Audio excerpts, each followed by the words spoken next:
Hey folks, welcome to this episode of the Millennial Cop Leadership Podcast. Today I'm hanging out with a friend of mine named David Spell. David is retired actually. I know I kind of broke the chain with not going with an active law enforcement officer, but David spent a lot of time in command staff and actually has a pretty unique perspective on the way that leadership should be and the way in his theories and philosophies on it. David, I kind of gave people just a little glimpse at you. Why don't you tell us a little bit about yourself? Well, sure. Thanks, Brian. Great to be with you. I spent almost 30 years with the Gwinnett County Police Department. So really, parts of 4 decades in law enforcement. And the last 10 years or so, I was in supervision, management, and part of the command staff, and had a pretty varied career. Spent a lot of time doing a lot of fun things. But since I've retired, we're also working really closely with our church, doing some leadership development, leadership training. That's something with the police department and even a nonprofit organization. Something I've been involved in, for years. Is leading, but also helping develop other leaders. It's something I'm passionate about. Well, awesome. That's so good to hear that kind of stuff. I love hearing when someone's religious beliefs are able to intersect with their professional life. I really think those two are inseparable. But that's your and I's perspective on the thing, and me and you especially, we could talk about that kind of stuff all day long. I want to get things rolling with some slow fire questions. The first up out of the bat is, what is your favorite leadership or success quote? I think it'd probably be one that a friend of mine said. He was giving a talk on leadership, and he said something that just, for some people it might not be that profound, but for me it really was. And he said, "Leaders see what other people don't." Nice. I like that. He's talking about the fact that leaders are able to see further down the road. They're able to see the big picture. They're able to see things in their organization, what's going on around them, that other people just can't see, and that's why they're leaders. Awesome. I love that quote. It really speaks to how leaders should have vision and not just be able to see things, but they should have a vision. They should be able to see around the corners and all that kind of stuff. My next question for you is, can you name a person who has had a tremendous impact on you, someone that may have been a mentor or something like that? Yeah, actually there's 2. The first is my pastor, Dean Sweetman. He's probably the best I've ever seen at developing other leaders. He's not threatened by other strong leaders. He's very secure himself, but he's absolutely brilliant at helping people find their niche, releasing people into doing cool things that they enjoy doing, and also not trying to get the credit. He really could care less who gets the credit. He's much happier when people on his team are getting the credit. So huge vision. And wonderful way of raising up other leaders. And then the other one was with the police department. When I first started working for this fellow, he was a major, and I just made sergeant. And he mentored me on, what a good leader in the police department looked like. This is somebody, again, who was a strong leader, who was very secure. He wasn't intimidated by other strong leaders, but he was very positive, very upbeat, very encouraging. The thing that always impressed me about this guy was he was so good at building up those around him. I can remember a couple of times there'd be a young officer who, might not have been with the police department for 6 months or so, and this major, he might be carrying on a conversation with the chief of police, and this young officer would walk by, and Major Tom would stop and say, "Chief, this young officer right here is doing such a great job. He just investigated this armed robbery, wrote a report," whatever it might be. He'd give an example, and he would just praise this kid in front of the chief. And I'd see him do that all the time, and I thought, that is good leadership. Oh, I like that. I really like when people bring the good deeds of even the first line level officer into that kind of light. So, and it really makes that officer feel appreciated. That's really cool that he Oh did yeah, that. his chest puffed up, his head got about this big, and he's like, "Wow, that was it made an impact on him." That's absolutely fantastic. Now, before you got out of law enforcement, what rank were you? I retired as a lieutenant. So you retired as lieutenant. So what did you say your day-to-day responsibilities? Well, when I was a road lieutenant at a precinct, I had about 25 officers, and I was responsible for those guys. I had 25 officers, had 3 sergeants that reported to me, and I was responsible for the administrative stuff that kept everything going, the scheduling, the payroll, that kind of stuff. And really, what I tried to do is get out of the way and let my sergeants do their job, because everybody knows. The sergeants, the non-commissioned officers, mid-level, the frontline supervisors, they're the ones that run the police department of the organization. And good sergeants make or break you. And I was very fortunate to have good sergeants. And so, I was there to encourage them, support them, but I'd also get out and ride around and, just let my guys see me, go on calls with them, just to kind of get out. Then the last year, a little better than a year, I was a special operations lieutenant. I was in charge of our quality of life division and our crime prevention division. And that was about, again, 25 to 30 people, had 5 or 6, 7 direct reports. And that was that was the first time in my career that I was actually a desk cop, a carpet cop, because the position I was in, my major really wanted me to be, inside, and there was really no need for me to be out. I mean, I had good people, but it did kind of drive me crazy. So yeah, a lot of administration, and then also one of the things that I did for a number of years was I would assist at our police academy. We've got our own police academy and training division, and so I would teach management, supervision, leadership, communication, post instructor. Various blocks of instruction in that course, and even in our field training officer, I'd usually teach a block or 2 in that. Awesome. My department's trying to get me to go to FTO school, and man, I don't know. You know what I found, FTO school for me was an excellent school, and being an FTO, I think, is such an important job in any police department.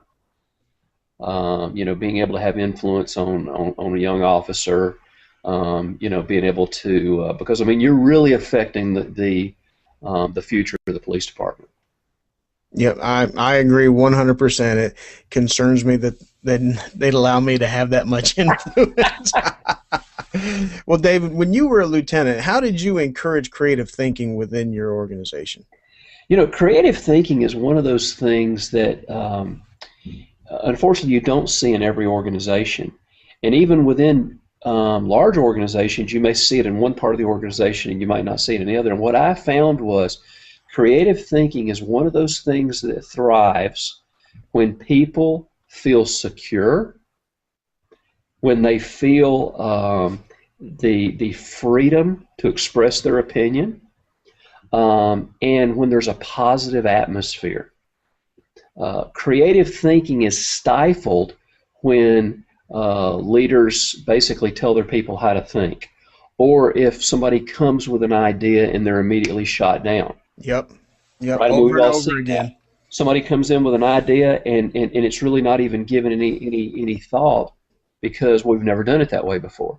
And so what I always tried to do was get people to think and encourage discussion and encourage people to bring me ideas. Now, they understood I wasn't going to take every idea that came my way, but people always had the freedom to come in, let's talk, let's throw things out on the table. And so yeah, I encouraged it. It was, in fact, so many great ideas came from those sessions when I would sit around with my supervisors and even some of my key guys that have been around for a while, some of my senior patrol officers. That's absolutely fantastic. Well, what I was actually about to ask you next is, where do the great ideas come from? Well, in good organizations, you're going to have good ideas at every level. But, reality is there are so many good ideas at the lower levels that never, get any traction. And I've just always been a big proponent of pushing decision making down to the lowest level, and also giving those people responsibility and giving them freedom over their own world as much as you can. Obviously, within a law enforcement environment, we have policies and procedures, and there's certain things that have to be done, and certain things have to be done certain ways, of course. But people also can manage their own world to a certain degree, and so I found, if I could, I'd let people come to me with ideas, and so I'd have to say probably my senior patrol officers and my sergeants were always the ones that had the best ideas. Yeah, I find that over and over too. I did another interview with someone that they said that we oftentimes devalue the opinions of a rookie or someone that's just coming into the organization, because we forget that we don't always have the best ideas, and just because someone's new doesn't mean that they don't have a good idea. Exactly right. And there's something about a fresh eyes, a fresh way of looking at something. And you're exactly right. Just because somebody comes in and they might not have the experience that another guy has, that doesn't, devalue what they have to offer. Yep, I can't agree any more than I do with that. That's absolutely phenomenal. Now, when you were leading people, what did you consider more important, the mission, the vision, or the core values of the department? Well, I think those are three very, very different things. I think the vision is, where is the organization going? And the vision is always going to be set by the police chief, the senior pastor, the CEO, the president of the company. The vision is always going to be cast the direction that the organization is going. The mission, or the missions, I think you could even break it into missions, is when we break that vision down into manageable pieces. And I think that's really what we have to do in a police department is, we have a division or a vision of where we're going to go, but each division, the uniform division, okay, what's their mission? How are they going to accomplish the mission? The CID division, what's their mission to accomplish the vision? Special operations, even the administrative side, what's their mission to accomplish the vision? And it's knowing where we fit in. I think the core values are really like the GPS. Oh, you took the words right out of my mouth. It's the compass that's pointing us in the right direction. The vision's telling us where we're going to go, but you know what?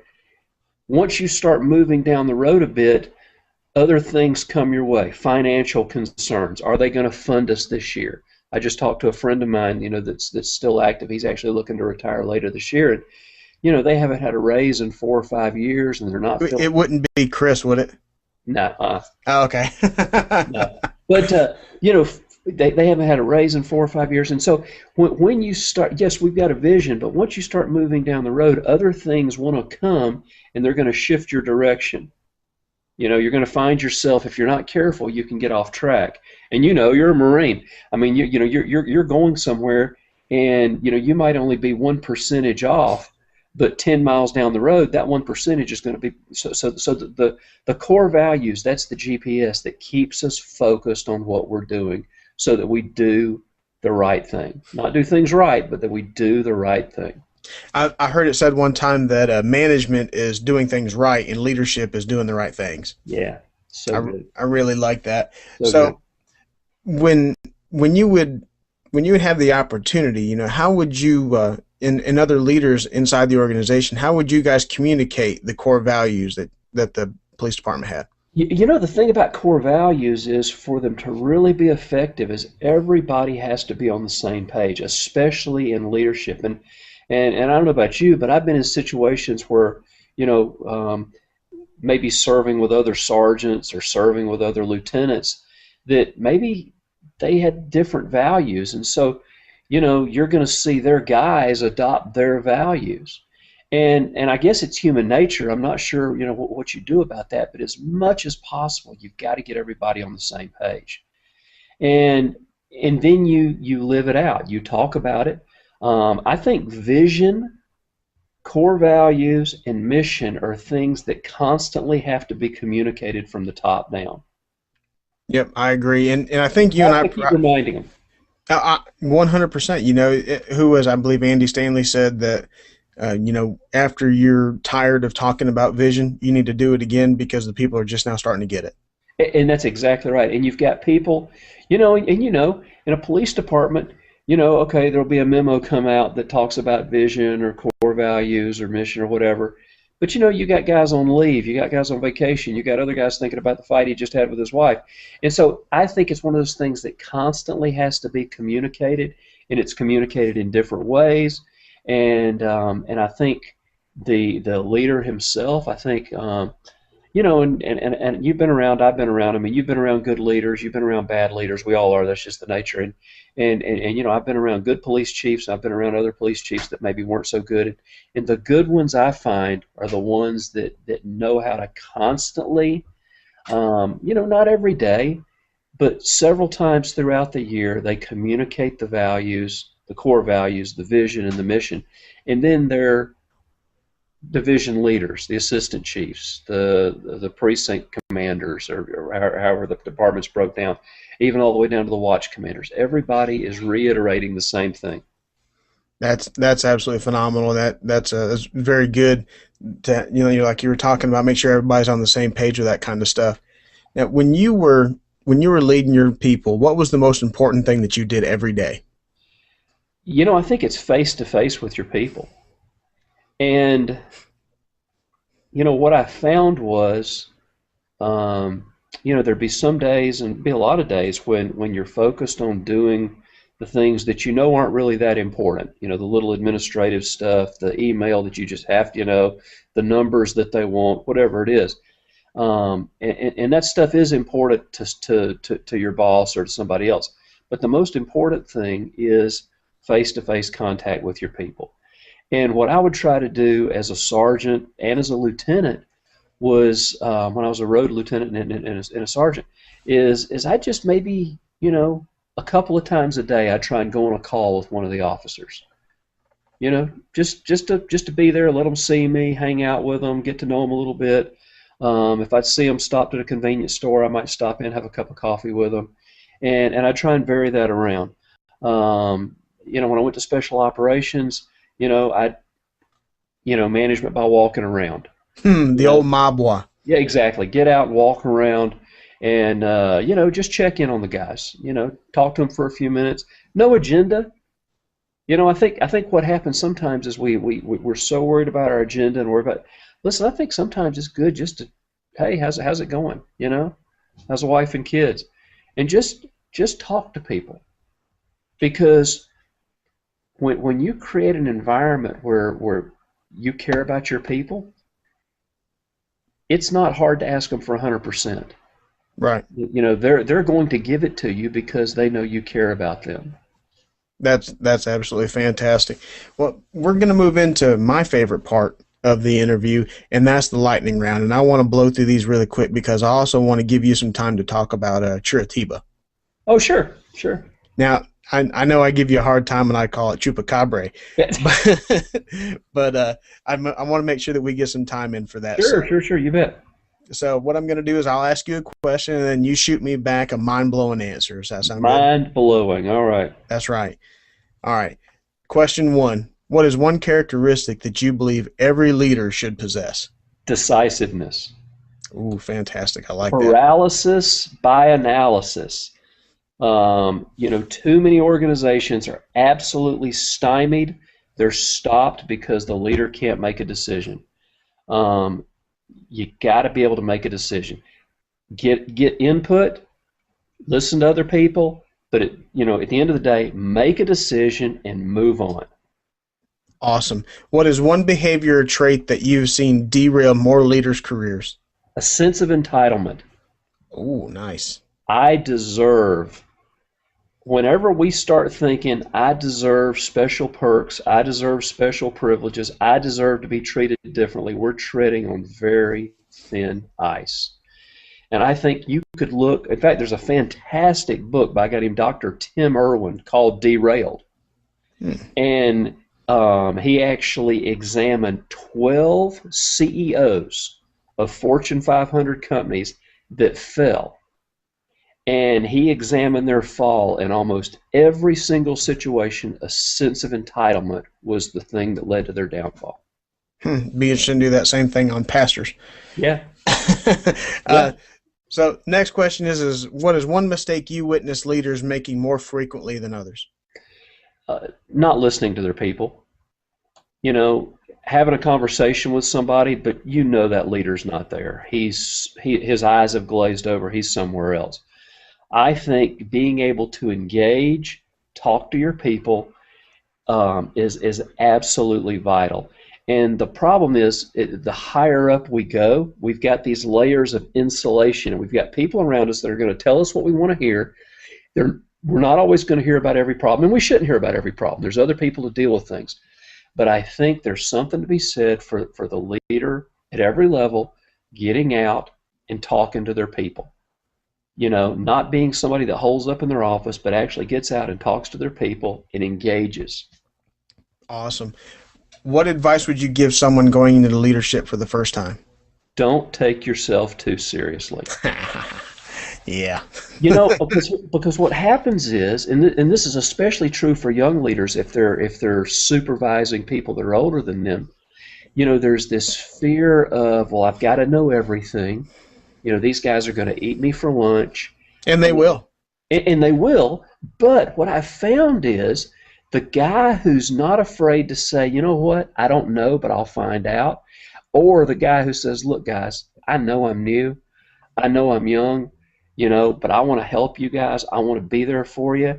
And, you know, when you come with the right attitude, people don't think you're stupid. Now they're kind of drawn to you. They're actually you become endearing. You know, when they realize you're not trying to put on any kind of airs, you're not trying to impress anybody. You know, okay, you've been promoted, but, you know, you're trying to go about it the right way. And so I think, you know, don't take yourself too seriously. Be willing to laugh at yourself, and don't be afraid to say, I don't know. Awesome. Now, this last question, take a few seconds, digest it, chew it around, see what you come up with. If you found yourself back at the beginning of your career and you still had all of the knowledge and training that you currently have, what would you do differently? Man, I'd rule the world. No, you know what? I think I would probably spend more time investing in those around me. You know, law enforcement's one of those things that it's so easy to just kind of focus on yourself. You know, especially if you're on the road, you're working a zone, and you see your guys, you know, your friends when you back each other up or when you go, you know, drink a cup of coffee together. But it's very easy to just kind of focus on yourself, and you go handle your calls, and then you go back your friends up. But I think if I could do it all over again, looking for some of these young guys that were around me and really intentionally investing in them. Fantastic. Well, I promise you we get around to Curitiba. Now, the people that are listening have obviously wondered, well, what in the world is Curitiba? Yeah, what's this guy saying? So it could be. If you come back with it, you be sure to let us seriously know. So tell us a little bit about Curitiba, and also tell us about your book. Sure. Well, you know, I retired at the end of 2011, and early in 2012, my wife and I went to Curitiba, Brazil. And we lived there last year for 6 months working with a couple of our churches down there. I just realized I butchered that name, didn't I? That's okay. It's Portuguese. It's Portuguese, buddy, and you're from Georgia. We expect it's okay. How do you pronounce it again? Curitiba. Curitiba. Yeah. Wow, I wasn't even close, was I? And so what we spent down there doing is these are two small churches, and you know, we actually spent 6 months down there, and I was helping them develop leaders, developing leadership teams, We've got some, great young leaders, and we just spend a lot of time working with these guys because the future, we're actually looking to move back down there very soon, is to help start and plant some other churches. So that's what we're working on. So hopefully in the next couple of months, we're actually going to be moving down there on I hate to say permanent basis, but maybe a semi-permanent basis.